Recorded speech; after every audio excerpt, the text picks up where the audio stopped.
Pepe Mujica then very aware that Uruguay must maintain the ever-growing relations then with China, and they're not dwarfed by the larger economies of Brazil to the north and of Argentina to the south. Now, the Uruguayan economy has slowed ever so slightly just in the past year or so with the so important commodities, those prices dropping. But there is one sector which has really grown, and I've just been told in the last day or so here in Uruguay, that's in part because of Mujica and because foreign visitors want to know more about him. Tourism is an industry which in Uruguay has grown incredibly over the past 4 or 5 years. In the old quarter of Montevideo is the port market, a favourite amongst tourists for lunch during a visit to Uruguay's capital. On offer is one of the country's specialities. There are restaurants, not just mine, where you are eating the top quality meat, quality that you don't find anywhere else. That's what the tourists tell us.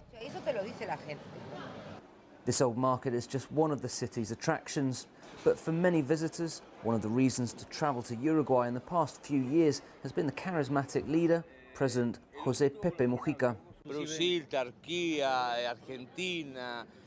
Tourists from Brazil, Turkey, Argentina, Venezuela, they love him. From everywhere they love him. They say they want to meet him and have a photo with him.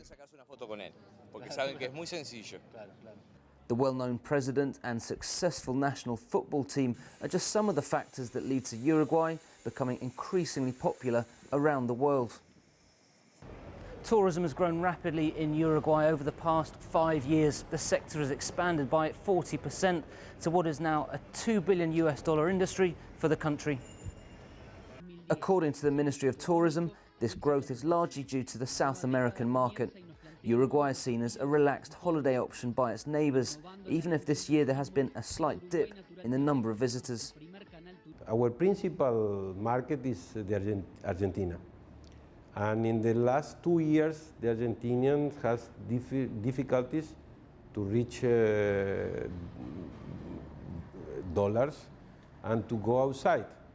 From that point of view, this affects the number or the figure of the tourists to Uruguay.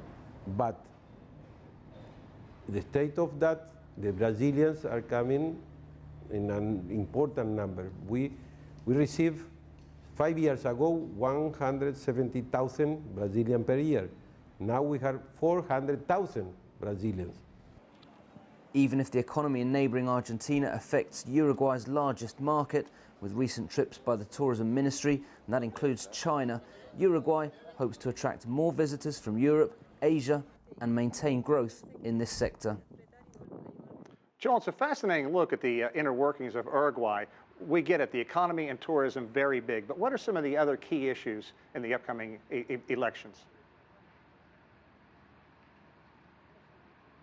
Sure. Well, a few months ago, Sean, and this is what really is interesting, is that it seemed it was going to be very tight and that the broad front were going to have to really struggle to maintain this victory. But in the end, Tabaré Vázquez secured a very comfortable first-round win. Not enough to win outright, but they're taking into this weekend a 15-point lead, more or less. And this is because of the poverty reduction and a real focus on social issues, despite a strong economic performance when compared to other countries in the region. But there are a number of issues, though, that the opposition particularly have looked to really gain advantage on, in particular education, and Uruguay, which has not performed very well when compared to other South American countries. And that's one topic really which will be very important for whoever does win. Of course, we're expecting the broad front to win on Sunday. So education very much at the fore of this debate. Also security, with crime increasing. But nonetheless, ultimately what's happening here is that Uruguayans are expected to vote for more of the same come Sunday. Joel Richards for us in Montevideo. Thanks very much.